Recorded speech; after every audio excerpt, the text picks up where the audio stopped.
안녕하세요. 전재산 2억 원, 월배당 200 받고 있는 40대 싱글녀 돈복사입니다. 저 오늘 방금 전에 뉴스를 보다가 좀 재밌는 걸 하나 발견했는데 여러분은 이미 보셨을지 모르겠어요. 무인택시라는 거 알고는 있는데 아마존의 죽스라는 무인택시 보셨어요?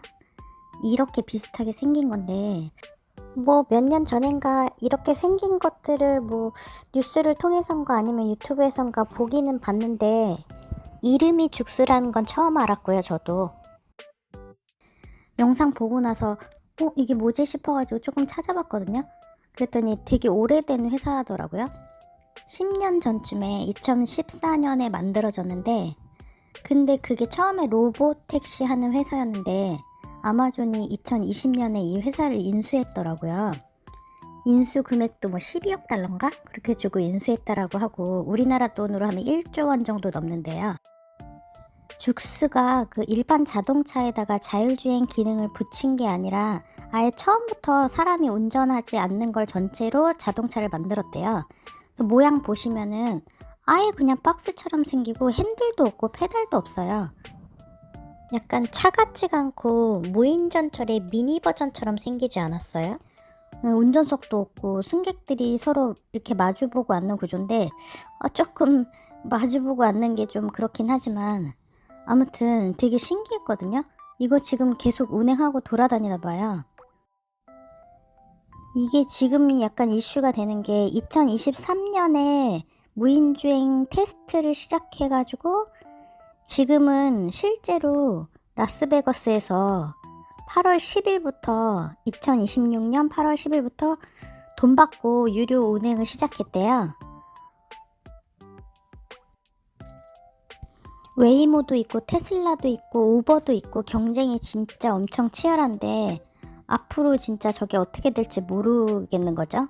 어쨌거나 저는 지금 QLD를 투자를 하고 있으니까 이거는 앞으로 무조건 되겠구나, 무조건 적립식으로 투자해야 되겠다 이런 생각이 다시 한번 들었고 빅테크 기업이 돈을 못 버네 어쩌네 지금 이런 얘기가 나오잖아요. 당연히 지금 투자하는 시기니까 그럴 텐데 결국에는 저희는 AI 관련된 거는 안 쓸 수가 없는 것 같아요. 챗GPT 없이 생활하는 걸 상상해 본 적 있으세요? 저는 하루에도 진짜 여러 가지 물어보고 엄청 필요해서 쓰거든요. 데이터 센터 만들고 반도체 사고 전력 확보하고 서버 늘리고 돈을 계속 집어넣고 있는데 당연히 투자한 거만큼 지금까지는 벌어들이고 있지는 못하지만 우려를 할 수는 있겠죠. 근데 저는 사람들은 이거는 당연히 쓸 수밖에 없다, 더 많이 점점 사용할 수밖에 없다 이런 생각이 들어요. 그래서 저는 이런 뉴스를 보면서도 빅테크가 지금 돈을 못 버네 얼마를 버네 그거보다 앞으로 사람들은 AI를 더 사용할 수밖에 없다, 이게 그냥 더 보이는 거죠.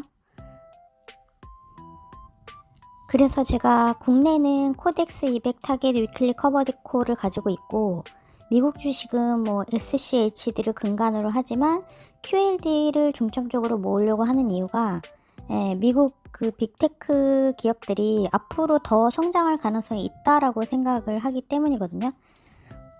더 생활 깊숙이 들어오면 들어오지 안 들어올 수가 없다라고 생각을 하고 그렇기 때문에 우리나라 삼성전자 하이닉스도 지금 출렁인다고 해서 절대 꿈쩍도 안 하고요. AI가 커지면 당연히 반도체가 필요하잖아요.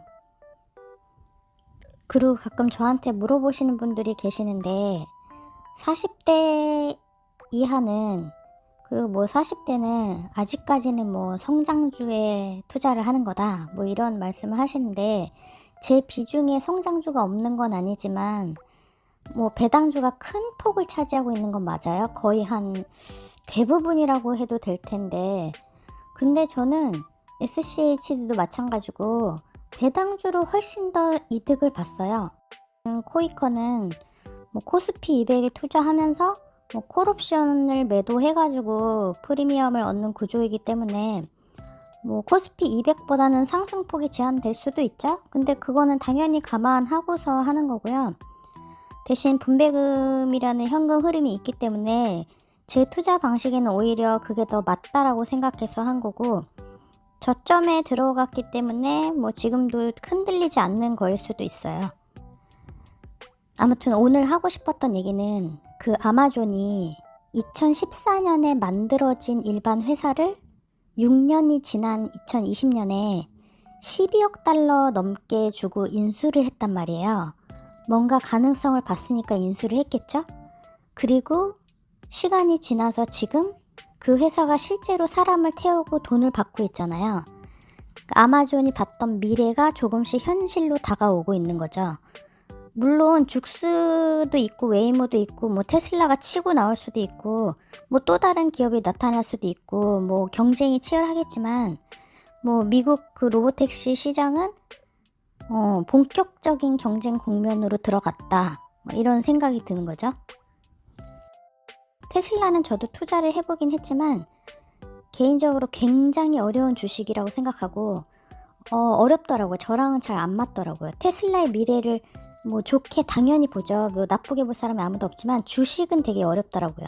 차라리 안전하게 한다 그러면 뭐 아마존 같은 거를 하지, 저는 개별주보다는 지수 추종하는 ETF를 하는 게 마음이 편하더라고요. 컴퓨터를 사용하면서 내가 컴퓨터를 사용하고 있다 이런 생각 안 들잖아요. 그리고 핸드폰을 사용하고 있으면서도 핸드폰을 사용한다 이런 생각이 안 드는 것처럼, 나중에 시간이 지나면 온갖 AI 관련된 거를 이용을 하면서도 그게 마치 당연한 세상에 올 거란 말이죠. 그래서 오늘 오를 종목, 오늘 주식이 떨어졌네, 뭐 이런 거를 생각하는 게 아니라 앞으로 사람들의 욕구가 어디로 가겠다. 기업들은 뭐가 돈이 될지, 그쪽으로 어느 쪽으로 눈을 돌리는지, 그런 거를 생각을 더 해야 될 것 같아요. 그래서 제가 웬만해서는 뭐 별의별 장도 다 겪어봤지만, 물론 초보이긴 합니다만, 단기적인 변동보다는 세상의 돈이, 세상의 욕구가 어느 방향으로 가고 있느냐, 그거를 좀 신경 쓰는 것 같아요. 저의 생각은 이러한데 여러분들의 생각도 궁금하거든요. 댓글로 이런저런 말씀 남겨주시면 저도 또 대답하고 생각을 공유하고 그러도록 하겠습니다. 오늘 영상이 마음에 드셨으면 이어지는 엔딩 영상도 이어서 봐주시면 감사하겠습니다. 구독과 좋아요 눌러주시고요. 시청해주셔서 감사합니다.